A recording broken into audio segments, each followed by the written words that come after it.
आपसे पूछ रही हूँ, टच क्यों किया गया इस पॉइंट को? हर्षवर्धन जी, इसलिए बात हुई क्योंकि जब हम बात कर रहे हैं कि प्रियंका गांधी मंदिर जा रही हैं, तो वहां पर अखिलेश यादव भी मंदिर जाते हुए नजर आते हैं।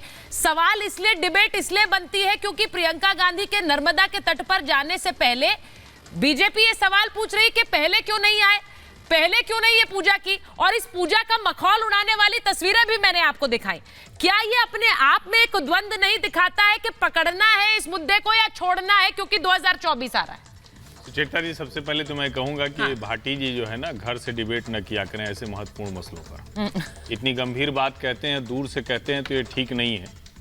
इनके नेता अगर ये कह रहे हैं कि एकदम सुर असुर का मसला हो गया है, हम 80 की 80 सीटें जीत लेंगे, और उसको ये कह रहे हैं कि क्यों टीवी डिबेट कर रहा है, तो ये कमाल है।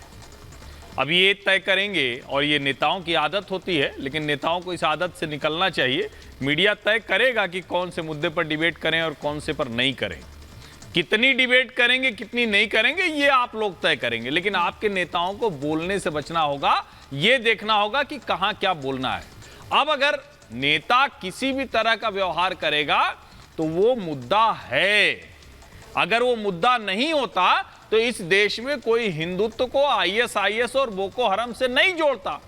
अगर ये मुद्दा नहीं होता तो 2012 में वाराणसी बम ब्लास्ट के जो धमाके के आरोपी थे, फिर दोषी हो गए, उनको छुड़ाने के लिए कोई सरकार आगे नहीं बढ़ती। लेकिन जब इस तरह से कोई सरकार व्यवहार करती है, कोई नेता व्यवहार करता है, तो मीडिया को उसको दिखाना पड़ता है, और ये बहुत जरूरी है।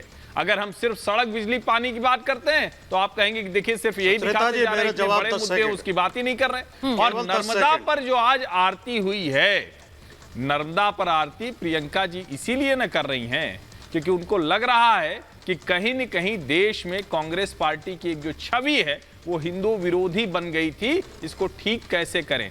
2017 चुनाव के पहले ही क्यों राहुल गांधी टेंपल रन करने लगते हैं? तो नेता का व्यवहार चुनाव देखकर होगा, और मीडिया उन मुद्दों को उनकी सहूलियत के लिहाज से करे। हो सकता है कि आज कांग्रेस को यह बुरा न लग रहा हो इस मुद्दे पर डिबेट, लेकिन भाटी जी को बुरी लग रही है। कमाल की बात है। और मैं एक बार आदिल हसन जी के पास जाऊंगी, एमआईएम के प्रवक्ता हैं आदिल साहब। मेरा जवाब 10 सेकंड केवल। ठीक है, भाटी जी बोलिए। हर्षवर्धन जी, उसमें कितना आरोप हम पर है, कितने नेताओं की आलोचना की बहुत, आपने नेताओं की आलोचना की, बहुत अच्छी बात है। आलोचना का अधिकार लोकतंत्र में होना चाहिए, और नेताओं को अपने गिरेबान में झांकना चाहिए कि हम कुछ गलत तो नहीं कर रहे हैं।